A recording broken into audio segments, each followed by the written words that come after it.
Hi everyone. Hi Modern Witches. Hi. I hope you're all doing well. I'm Karima and Mariana is here. Hi, guys. hi guys. So happy to see you again for Taurus season. Marina and I just did the recording for the general reading in our podcast, Modern Witches Conference. Please listen to it before listening to your horoscope or just after.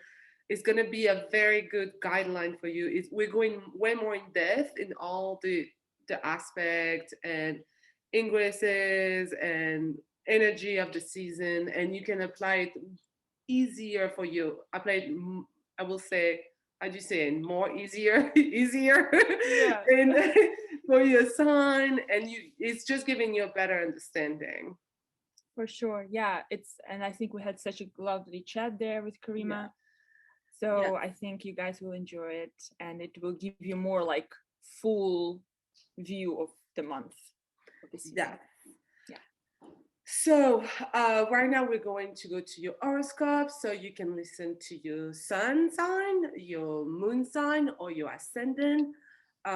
Please let us know what the one resonate the most with you. It's very fun to see if people feel like more aligned to the moon or sun or rising. And if in general this horoscope is resonating with you, it's very helpful for me and Mariana to see how people are feeling and to have feedback. And don't hesitate to share, likes, and comment. This is for helping the channel, this thing. Yeah.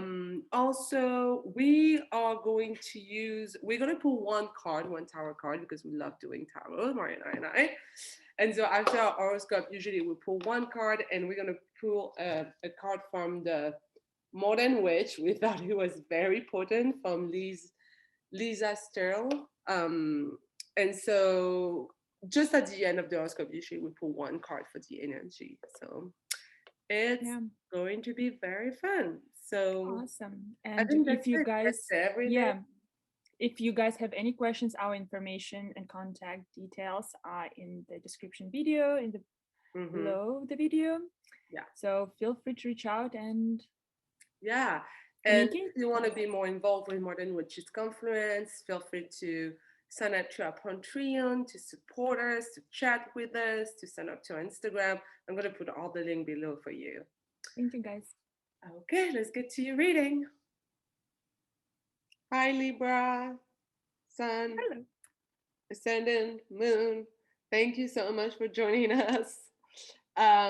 So we're going to talk about for you, Libras, where the sun is going for this season, Taurus season. And so Libra is an air sign. It doesn't go very well with earth sign, but that's fine. It's usually is going very well with fire sign, but your sun in Taurus is in your eighth house for you, um which is kind of a hiding is a hiding house, is a more a dark house. And when I mean by that is a house that talk about trauma and that talk about healing and that talk about going deep into the process of healing.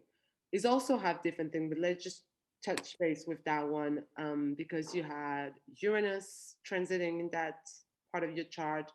You have the North Node going that part of the chart. So that can manifest in one way, which is highlighting what you need to heal and what uh, kind of grieve, because the hate house is about grieving, and it Mm-hmm. doesn't mean someone passed away. It just means you grieving maybe some part of your life, some moment in your past that was traumatic or that was uncomfortable, that you need to grieve and you need time to heal. That definitely can bring that up for you. Mm-hmm. It also can be a total different thing, which is hate house is about the shared resources and about the, let's say, the money you share with your love, your Mm-hmm. partner, in business, but maybe like in private, like in your home with your husband or your partner, whatever.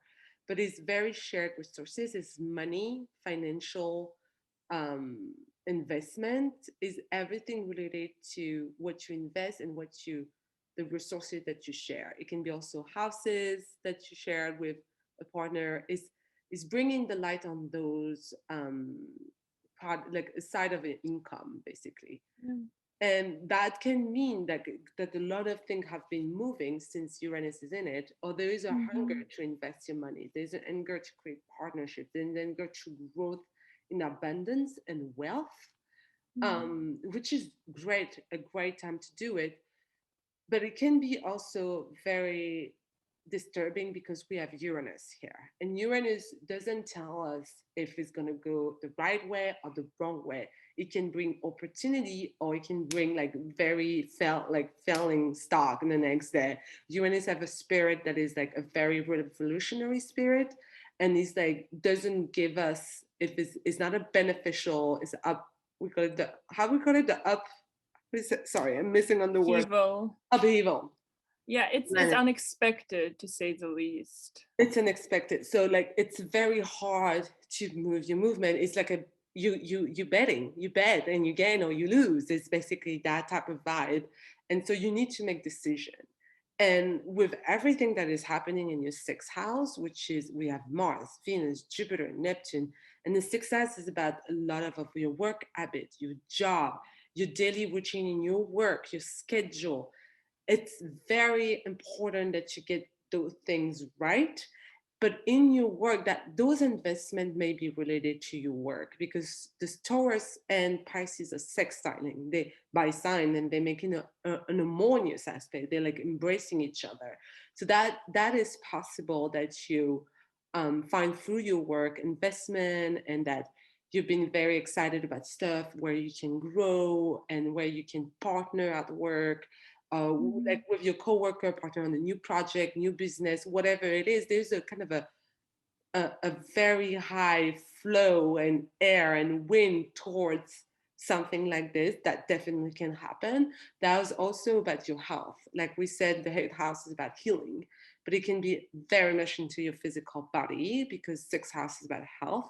It's about your diet. It's about you also work out and how you take care of your body and your health and your mental health.